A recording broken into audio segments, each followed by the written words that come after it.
So, today I'm going to be talking about nose angles. So in Mario Kart Wii, you can adjust your nose angles with this joystick. If I tilt back like this, the bike will tilt back like that. If I tilt forward, the bike will tilt forward like that, down.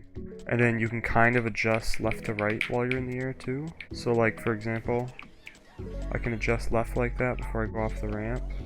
Oh, and one more thing I have to mention. That's another bad thing about Wii Wheel, is you can't use your joystick to do it. You don't have a joystick, so you have to tilt the controller like this, like you're playing like some mobile simulator game, like you have to turn like all like that.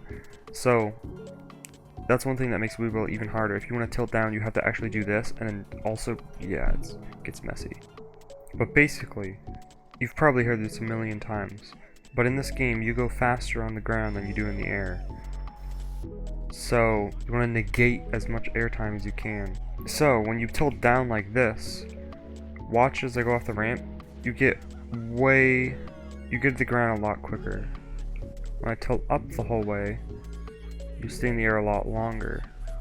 So that's useful because sometimes you might want to go high for some reason, so you're doing like some type of shortcut. You can go hold up and get a lot of airtime.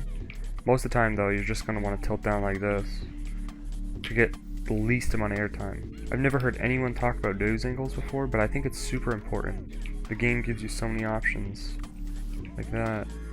That's one of the reasons why people say this is the melee of Mario Kart. You have so much control. But something else about your nose angle is it doesn't just help you while you're moving in the air go faster. When you land, it can actually do a lot too.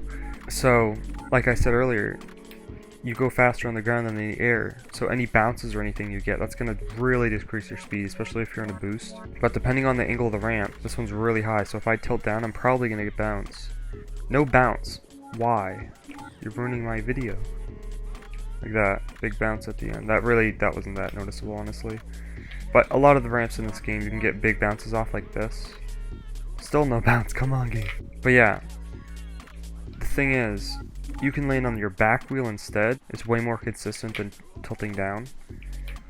So what a lot of people do is you tilt down and nosedive, but then a while before you hit the ground, you just tilt back up so you have a smooth landing too.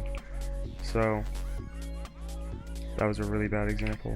So you see here, this is just what most people would do. And then boom, right before you hit, boom, perfect landing. You can squeeze out a little more if you just hold down and then tilt up a tiny bit at the end depending on the ramp.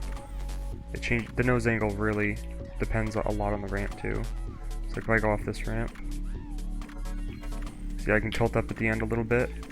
Not tilt up, but just release the down angle and go back to neutral. And doing that is a little bit faster than tilting up at the end, but landing on your tail at the end is way more consistent and easier. So if you don't play that much, you just play on the weekends or something. Something to do, something to know. Now, that being said, you can actually use the bounce to your advantage sometimes. So this is why I'm actually on this track. There's a shortcut right here to the left. So I can actually use the bounce from nosediving to give me a better angle for this shortcut. You see, that was really tight compared to if I just drifted on it. You can use that to avoid items that may be down there, like say someone's ahead of me and they have a fib. I see they pull out a fib or something midair. I can use that, boom, and dodge it. I didn't even get the bounce. But I'll have some clips of that right there. And also, you can do the opposite. You can really exaggerate the effect if you tilt up too much and drift. If you do a slip drift when you land, so watch this. If I tilt up and hold, boom, I got a really, really wide turn. So you can use those for different things. Now if I go to a track that everyone knows, BK Mountain, watch what I can do off this little angle, this slope I'll call it, if you just hold up the whole time.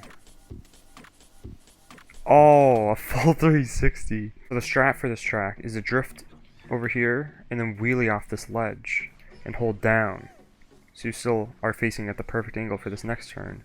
And then for this, my A button just exploded.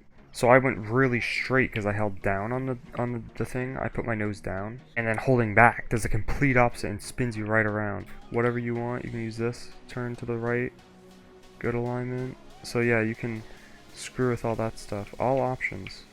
So this track has another example of where it's useful.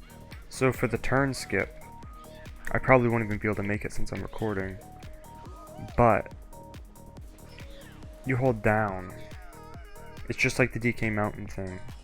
It makes you go way more straight, and if you tilt off or something, like you're gonna, even if you make it over there, you're not gonna survive because you're gonna be shooting way off to the right, even if you make it on. Let's see if I can get an example. Boom. See, I'm in a perfect line already for the next part. Now let me see what happens if I pull up the whole time. Already Funky was tilting this way, so even if I made it, I would have shot way off the track. But either way, that's another use for it. DK Summit, for example, since it's just the next track I saw. So boom, I'm in second, someone's right ahead of me, they just laid a fib on the ground, oh no, what am I gonna do? Boom. It does work, that's beautiful. That's basically the summary of this video. You can control your airtime, your nose angle, how smooth you land, and everything. Control your drift directions, alignments better, landing from ramps. It's just a small thing, really, but that's what makes this game so great. All the small little things that you can do that you can't in any other Mario Karts. So yeah, thanks for watching this video. Hopefully you learned something, or at least found it entertaining. I don't know when the next time I'll make a tutorial is. I don't make them that often. So if you have any like shortcuts on custom tracks, you're like, dude, how is that even possible? Maybe I can do a tutorial on it. But yeah, for now, that's gonna be it. Thanks for watching, and have a juicer of a day.